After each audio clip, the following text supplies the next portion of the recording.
আছে দলের মধ্যে দল। আওয়ামী লীগের শত্রুর জন্য আর কারো কাছে যাওয়া লাগে না, আওয়ামী লীগই যথেষ্ট।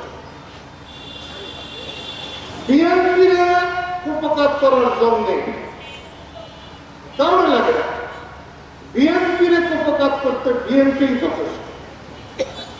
আমরা টাঙ্গাইলে 4-6টা দিন 4-5টা আওয়ামী লীগ। আমি আমার দুজনের সেদিন জিজ্ঞাসা করছিলাম, আপনি যে এইরকম গাড়ি ঘোড়া বন্ধ করে 3 ঘন্টার মিটিং 30 ঘন্টা বানাইলেন, 36 ঘন্টা বানাইলেন, এতে লাভ হলো না? ক্ষতি হলো? পয়লা উনি বলছে না, লাভ হচ্ছে। দেখেন কিছু না বললে কোন কোন জায়গায় হয়তো ডাবল লোক হতো, কোন কোন জায়গায় কিন্তু আবার ডাবলের কম হয়তো, অর্ধেকেরও কম, কিন্তু কাজের কাজ হইতো। এই 10টা বিভাগের মিটিং করতে যাইয়া তাদের মিটিং হতো 2.5 ঘন্টা 3 ঘন্টা, মানুষ মারা যেত 20-25-30টা।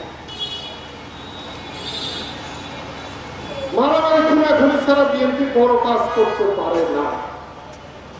কোন নেতা আগে বক্তৃতা দেবে, কোন নেতা কোন চেয়ারদের বসবে, এজন্য না হলেও 2000 চেয়ার ভাঙত,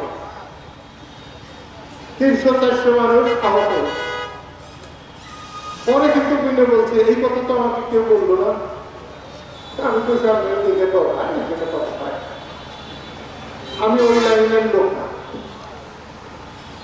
আমি বঙ্গবন্ধুর মুখে মুখে কথা বলেছি, যা পছন্দ যারা তা অস্বীকার করছে, এবং কোনো কোনো সময় আমরা যেটা চাই না বঙ্গবন্ধু সেটা করেন নাই, বঙ্গবন্ধু করেন নাই। আবার অনেক সময় নেতা মাথা পিঠ হাঁটাইয়া তিনি যেটা চান সেটা আদায় করে নিতেন। সাংঘাতিক প্রতিভাবান মানুষ ছিলেন বঙ্গবন্ধু শেখ মুজিব। আমি ধানের শীষে নির্বাচন করছি, ধানের শীষে গেছি। আমি ধানের শীষে কোনো দিনই যাইনি।